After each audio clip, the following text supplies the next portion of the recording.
మీకు for example engagement ఇష్టం లేదనుకోండి, ఇది అబ్బాయి అయినా అమ్మాయి అయినా, నేను జనరలైజ్డ్గా చెప్తున్నా, ఓన్లీ అమ్మాయిల మీద తోసిట్లేదు. ఈ పూణే ఇన్సిడెంట్ వల్ల రెండు పక్కల జరుగుతుంది. ఆఫ్ లేట్ రకరకాల కాంబినేషన్లో జరుగుతుంది. సో ముందుగానే నేను ఏం చెప్తున్నా అంటే, అబ్బాయి అయినా అమ్మాయి అయినా మీకు ఎంగేజ్మెంట్ ఇష్టం లేదనుకోండి, మీకు అక్కడ నో చెప్పే ఆప్షన్ ఒకటి ఉంది తెలుసా. ఒకవేళ అక్కడ మీరు చెప్పలేకపోయారు, తర్వాత పెళ్లి చేసుకున్నారు బై మిస్టేక్, పెళ్ళి అయిపోయిన తర్వాత కూడా మీకు ఇష్టం లేకపోతే నో చెప్పే ఆప్షన్ ఉండి డివర్స్ అనే ఒక సొల్యూషన్ ఒకటి ఉంది తెలుసా. అది లేదు. తర్వాత పెళ్ళి అయిన తర్వాత పిల్లలు పుట్టేసిన తర్వాత మీరు రియలైజ్ అయ్యారు, ఓకే అప్పుడు మీరు కలిసి ఉందాం అనుకోవట్లేదు, అప్పుడు కూడా మీరు విడిపోయే ఆప్షన్ ఉంది, నో చెప్పే ఆప్షన్ ఉంది. అమ్మాయి అబ్బాయికైనా అబ్బాయి అమ్మాయికైనా, అది కూడా డివర్సే. సో ప్రతి స్టేజ్లోని ఒక ఆప్షన్ ఉంది. ఆ ఆప్షనే చాలా పెద్ద సొల్యూషన్. అంతే తప్ప చంపేయడం ఏంది భయ్యా. ఇప్పుడు ఈ పూణే ఇన్సిడెంట్ విన్న తర్వాత నేను రాత్రి 1:30 విన్నా, నిద్ర పట్టలే, అందుకే లెగ్గానే చేసా. ఇంకా ఇది ఆఫీస్ కాల్ కూడా ఉంది కానీ పావు గంటలో, బట్ ఇది మాట్లాడదాం దీని గురించి. ఎందుకురా అంటే ఇందులో same take away point, only ఆ పర్ఫార్మెన్స్. అమ్మాయి పేరు రాసుకున్నా, సియా గోయల్. ఈవిడ చేసిన పర్ఫార్మెన్స్ అయ్యప్ప స్వామి సాక్షిగా చెప్తున్నా, ఐ నెవర్ విట్నెస్ ఈ మధ్యకాలంలో. అలా అని చెప్పి ఓన్లీ అమ్మాయిలు ఎలా చేస్తున్నారా అంటే లేదు. ఆఫ్ లైట్ నేను ఇందాక వీడియో ఇంట్రడక్షన్లో చెప్పినట్టు అబ్బాయిలు కూడా చేస్తున్నారు. దీని గురించి కొంచెం మాట్లాడుకుందాం, అంత లాగేముండదు. అసలు ఏం జరిగింది, ప్రజెంట్ స్టేటస్ ఏంటి, మనం ఏం చేయాలి, మనం ఇన్ ద సెన్స్ ఈ సిచ్యువేషన్లో ఉన్న వాళ్ళు ఏం చేస్తే బెటర్, అండ్ మన సిస్టంలో లూప్ హోల్స్ని వీళ్ళు యూజ్ చేసుకుంటున్నారా, ఈ 4 అంశాల మీద మాట్లాడుకుందాం. ఓకేనా. వెల్కమ్ టు పవన్ రా టాక్స్. మేరా నామ్ పవన్ హే. ఈవిడ గారి బర్త్డే సియా గోయల్. ఈవిడ గారి బర్త్డే జూన్ 19. పాపం కీర్తన్ విశాల్ శర్మ పూణే నుంచి, ఈయన ఒక యంగ్ బిజినెస్ మ్యాన్, ఒక 1000 కోట్ల ఆస్తుంది. ఈ సియా గోయల్ అనే పర్సన్ కూడా ఫినాన్షియల్గా ఓకే, అంటే ఏమీ లోవర్ మిడిల్ క్లాస్ కాదు, వీళ్ళు కూడా పైసలు ఉన్నాయంట. కానీ ఈ కీర్తన్ విశాల్ శర్మ వాళ్ళు బాగా సౌండ్ పట్టి, వాళ్ళ నాన్న రియల్ ఎస్టేట్ టైకూన్ అంట పూణేలో. ఈయన కూడా యంగ్ బిజినెస్ మ్యాన్, మంచిగా చూడడానికి బాగున్నాడు, మంచి బిజినెస్ మ్యాన్, డబ్బులు వస్తున్నాయి, ఏం పోయే కాలం నాకు తెలియదు. అప్పుడు కొంతమంది ఎస్థెటిక్ పర్సన్స్ వచ్చి చెప్తారు కదా, మనసు కలాలి కదా బ్రో. ఓకే, మనసు ఎందుకు కలలేదు మాట్లాడుకుందాం. సో ఫస్ట్ వీళ్ళిద్దరికి మనసు కలిసింది. ఎంగేజ్మెంట్ జరిగింది. పెళ్ళి నవంబర్లో పెట్టుకున్నారు. పాపం ఈ పిల్లోడు నాన్న 17 కోట్లు పెట్టి ప్యాలెస్, ఇంక నవ్వు వస్తుంది, లీజుకి తీసుకున్నారు. అంటే వీళ్ళ దగ్గర అన్ని పైసలోనే అంత గ్రాండ్గా చేద్దామని చెప్పి. ఈ అమ్మాయి కూడా ఒప్పుకుంది కాబట్టే కదా మ్యారేజ్ వరకు వెళ్ళింది. తర్వాత ఈ అబ్బాయితో బాగా మాట్లాడుతుంది, బయటికి తిరుగుతున్నారు, ఫోన్ కాల్స్లో మాట్లాడుకుంటున్నారు. అలాగే నీకు ఒక షాకింగ్ సర్ప్రైజ్ ఇస్తానన్నట్టు చెప్పాను కదా, 19 వరకు బర్త్డే అని చెప్పి. ఈ పూణేలో లోహఘాట్ ఫోర్ట్ అని ఒకటి ఉంటుందంట, అక్కడికి తీసుకెళ్ళి, అంటే ఇది ముందుగానే స్కెచ్ బ్యాక్ ఎండ్లో వేసుకుంది అమ్మాయి, తర్వాత చెప్తా. సో 18వ తారీఖు అక్కడికి వెళ్ళారు, ప్రీ వెడ్డింగ్ ఫోటోషూట్. వెళ్ళినప్పుడు సడన్గా పెద్ద ఈదురుగాలు రావడం వల్ల అబ్బాయి బ్యాలెన్స్ తప్పిపోయి ఒక స్టిల్కి ఇవ్వడానికి ఒక దగ్గరికి వెళ్తే వ్యాలీలాగా అక్కడ పడిపోయి చనిపోయాడు అని చెప్పి ఈ అమ్మాయి చెప్పింది. పోలీసులు నోట్ చేసుకున్నారు. పోలీసులు మళ్ళా కాదు కదా, వదలరు కదా, వాళ్ళకి డౌట్ వచ్చింది. ఇన్వెస్టిగేషన్ గట్టిగా స్టార్ట్ చేశారు. ఈ అమ్మాయిని కూడా ఇన్వెస్టిగేట్ చేస్తుంటే అక్కడ అడిగిన క్వశ్చన్కి ఇక్కడ వస్తున్న ఆన్సర్కి సింక్ లేదని, ఇలా కాదు ఇదేదో తేడాగా ఉంది అని చెప్పి అమ్మాయి statements, phone call logs, WhatsApp అన్నీ తీస్తే మొత్తం నిజాలన్నీ బయటకు వచ్చాయి. ఏంది, ఈ అమ్మాయి ముందుగానే ప్లాన్ వేసింది ఇక్కడికి రావాలని, దృశ్యం సినిమాలో రాంబాబు లాగా. ఎవరితో ప్లాన్ వేసింది, ఈ అమ్మాయి బాయ్ ఫ్రెండ్తో ప్లాన్ వేసింది. ఎందుకు వేసింది, ఈ అబ్బాయిని చంపేద్దాన్ని. ఎందుకు చంపేద్దాం అనుకున్నారు, ఈ పెళ్ళి ఇష్టం లేదు. నేను వీడియో స్టార్టింగ్లో అదే చెప్పాను, మీకు పెళ్ళి ఇష్టం లేకపోతే, ఎంగేజ్మెంట్ ఇష్టం లేకపోతే, ఇష్టం లేదు అని అక్కడే చెప్పొచ్చు కదా. లేదు, దానికి ధైర్యం లేదు, వీళ్ళని చంపేయడానికి మాత్రం ధైర్యం వచ్చేస్తుంది, అట్లా ఉంటుంది. సో వీళ్ళిద్దరూ ముందుగానే ఆ ఫోర్ట్కి వెళ్ళారు, ప్లేస్ చూసుకున్నారు. ఈ అమ్మాయి ఈ శర్మ ఎవరు, ఈ అగర్వాల్ని పట్టుకొని వచ్చింది. పాపం ఏ స్పాట్ అనుకున్నారు అక్కడ నించోబెట్టింది. తర్వాత వీళ్ళ బాయ్ ఫ్రెండ్ వెనక నుంచి వచ్చాడు, తోసేసాడు, వెళ్ళిపోయాడు. అదొక యాక్సిడెంట్ లాగా కన్వర్ట్ చేశారు. బట్ పోలీసులకి తెలిసిపోయింది, ఫోన్ లాగ్స్లో అన్నిట్లో క్లియర్గా. ఇంత దారుణమైన ప్లాన్ వేసి లేపేశారు భయ్య. అది జరిగింది. ఇప్పుడు మీరు ఈ కేసులో మీరు అబ్జర్వ్ చేస్తే,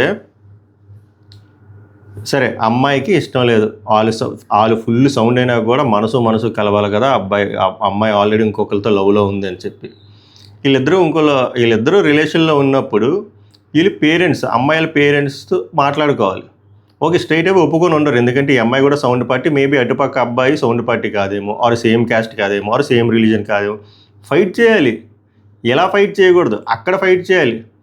ఇక్కడ మీరు ఇన్ని స్కెచ్లు వేశారు కదా, ఒక అబ్బాయిని తెచ్చి ఒక ఫోర్ట్ దగ్గరికి తీసుకెళ్ళి ఒక వ్యాలీ దగ్గర పెట్టించి అక్కడ బ్యాక్ ఎండ్లో మనం వచ్చి చూసే అంత స్కెచ్ చేశారు కదా. ఇంత స్కెచ్, ఇంత కాన్సన్ట్రేషను మీరు ఎలా పెళ్లి చేసుకోవాలి, మీరు మీ పేరెంట్స్ని ఎలా ఒప్పించుకోవాలి అనే దగ్గర వేసుంటే మంచి రిజల్ట్ వస్తుంది కదా. మనిషిని చంపేయడం ఏంటి, కోడినో మేకనో చంపేసినట్టు. ఇప్పుడు ఇక్కడ ఈ ఎంటైర్ సిచ్యువేషన్లో అబ్బాయి ఏమైనా తప్పు చేశాడు? అగర్వాల్ అన్నోడికి ఏమైనా పాపం అన్యాయం. వాడి పని వాడు చేసుకుంటున్నాడు, మంచిగా బిజినెస్ చేసుకుంటున్నాడు, కోటీశ్వరుడు, చూడడానికి బాగున్నాడు, బోల్డ్ లైఫ్ ఉంది. మీ ఎంటైర్ స్టోరీలో వాడిది 1% కూడా లేదు. సో ఈజీగా చంపేశారు. ఎందుకురా అంటే మన సిస్టంలో ఉన్న లూప్ హోల్స్ అలాగే తెలుసు. ఏముంది, మనం బయటకు వచ్చేయచ్చు, మనం బలిసిన వాళ్ళని బెయిల్ వస్తే తర్వాత ఎన్ని జరగట్లేదు. ఒకవేళ దొరికిపోయినా మన టోకెన్ ఎప్పుడు వస్తుందో 10-15 నెలలకు వస్తుంది. అంతలో మనం వేరే లాయర్ని, మంచి లాయర్ని, సుప్రీంకోర్టు లాయర్ని పెట్టుకుని బయటకు వచ్చేయచ్చు అని ఎదవదేమా. ఒకటి అది మన సిస్టమ్ వీక్గా ఉందని కనిపెట్టేశారు. ఎస్పెషల్లీ జెన్జీగా కనిపెట్టేశారు. నిజమే, వీక్గా ఉంది. ఇప్పుడు చూడండి, ఇప్పుడు వీళ్ళకి ఏమైనా కఠినమైన శిక్షలు వేస్తారా, వీళ్ళకి ఏమైనా ఉరి శిక్షలు వేస్తారా? ఎయిర్ ఇన్వెస్టిగేషన్ బొక్క ఇవని చెప్పి లాగుతారు, మనం కూడా మర్చిపోతాం. సో అది వీళ్ళకి కాన్ఫిడెన్స్. ఇంకోటి వచ్చేసరికి వీళ్ళకి బుర్ర పని చేయట్లే. మీరు ఒక మనిషిని చంపాలంటే ఎంత ధైర్యం కావాలి కదా. అదే ధైర్యం ఈ అమ్మాయి అయినా వీళ్ళు ఎవరైనా ఇద్దరు కలిసి వాళ్ళ పేరెంట్స్ దగ్గర వాడుకోవచ్చు కదా ధైర్యాన్ని. ఆ ధైర్యం అక్కడ వాడట్లేదే. ఆ స్టోరీ స్క్రీన్లో ఎంత కష్టపడ్డారు ఇప్పుడు అబ్బాయిలు లేపడానికి. ఆ ఫోకస్ వీళ్ళ రిలేషన్ మీద కానీ, వీళ్ళ రిలేషన్ గురించి వాళ్ళకి చెప్పడం కోసం కానీ. ఫర్ ఎగ్జాంపుల్ అబ్బా, వాళ్ళ ఇంట్లో ఒప్పుకోలేదు, ఓకేనా. మీ అబ్బాయి ఏం చేశాడు, వీళ్ళ ఇంట్లో ఒప్పుకోలేదు. మీరు ఇంత ధైర్యంగా, ఇంత స్ట్రాంగ్ స్క్రీన్ ప్లే కథలో నడిపించారు కదా, అదేదో మీ ఇద్దరు లేచి వెళ్ళిపోవచ్చు కదా, సింపుల్. అప్పుడు ఎవరు ఎఫెక్ట్ అవ్వరు. ఈ అబ్బాయి అసలు ఎవడు పాపం సంబంధం లేని పర్సన్ని తీసుకొచ్చి కవ్వించి, నవ్వించి, ప్రీ వెడ్డింగ్ షూట్ అనిపించి చెప్పించి పైకి తీసుకెళ్ళి దోసేశారు. అయిపోయాడు, రాంబాబు చచ్చిపోయాడు రాంబాబు. ఇప్పుడు ఏమవుద్ది? ఇప్పుడు ఇప్పుడు వీళ్ళకి ఏమైనా ఉరిశిక్ష చేస్తారనుకున్నారా? అవ్వదు. ఎన్ని చూడలేదు, లాస్ట్ ఇయర్ చూడలేదా, హనీమూన్ అని చెప్పి పిల్లం మొగని అమ్మాయినే కదా. ఇప్పుడు ఆఫ్లైట్ కేసులు ఎలా ఉంటున్నాయి, ఎంగేజ్మెంట్ చేసుకుంటున్నారు, అమ్మాయికి నచ్చట్లేదు, అబ్బాయిని ఫసాక్ పెళ్లి చేసుకుంటున్నారు, ఎంగేజ్మెంట్ తర్వాత పెళ్లి చేసుకున్నారు, అమ్మాయికి అబ్బాయి నచ్చట్లేదు. ఇక్కడ కూడా మళ్ళీ ఇంకా అబ్బాయి హెల్ప్ కావాలి, వస్తాడు, ప్రేమికుడు వస్తాడు, ఇద్దరు కలిసి ఫసాక్ పెళ్ళి అవుతుంది. పెళ్ళి పిల్లలు పుట్టిన తర్వాత మళ్ళీ ఇంకో రిలేషన్ ఉంటుంది. మా మొగుల్ని లేపేద్దాం, ఫసాక్. ఎలా లేపేస్తాం? అయితే మొగుల్ని లేపేస్తారు, లేకపోతే పిల్లల్ని లేపేసి మొగుల మీద తోసేస్తారు. ఇప్పుడు ఏదైతే చెప్పానో అది రివర్స్లో కూడా జరుగుతుంది. 2 జెండర్లు అట్లా ఉన్నాయి పరిస్థితులు. దారుణంగా ఉన్నాయి పరిస్థితులు. ఎందుకంటే మెచ్యూరిటీ లేదు ఒకటి, ఇంకోటి మన జ్యుడిషియల్ బాడీ, మన లీగల్ సిస్టమ్ మీద వాళ్ళకి విపరీతమైన నమ్మకం ఉంది, మనం బయటకు వచ్చి అని చెప్పి. ఒకటి గుర్తుపెట్టుకుని, తప్పు చేస్తే మీరు ఎంత గొప్ప షెర్లాక్ హోమ్స్ అయినా దొరికిపోతారు, కన్ఫామ్గా దొరికిపోతారు. సో ఈవిడ ఏమనుకుందంటే సింపుల్గా నమ్మేస్తారు పోలీసులు అనుకున్నారు. పోలీసులు అంత తెంగరోలా. ఫర్ సపోజ్ అబ్బాయి చచ్చిపోయాడు, పోలీసులు కూడా అది యాక్సిడెంట్ అనుకున్నారు, న్యాచురల్ డెత్ అనుకున్నారు, కాల్జరి పడిపోయాడు అని చెప్పి. తర్వాత అయినా మీ నాన్న నీకు వీడికిచ్చి పెళ్లి చేయరు కదా, ఇంకొకరికి ఇచ్చి పెళ్లి చేస్తారు కదా. అప్పుడు ఆ టోకెన్ నెంబర్ 2 ఆయన ఇంకో స్పాట్కి తీసుకెళ్ళి లేపేయడమని, లేపుకొని వెళ్ళిపోవడమేనా దృశ్యం 1, 2, 3 లాగా. సొల్యూషన్ ఏది? నిబ్బా ప్లాన్లు ఇవన్నీ. అసలు మీకు అసలు రైటే లేదు ఇంకో పర్సన్ లేపడానికి. కావాలంటే మీరు కొట్టుకొని చచ్చిపోండి, లేదా మీరు కొట్టుకొని లేచిపోయి వెళ్ళిపోండి.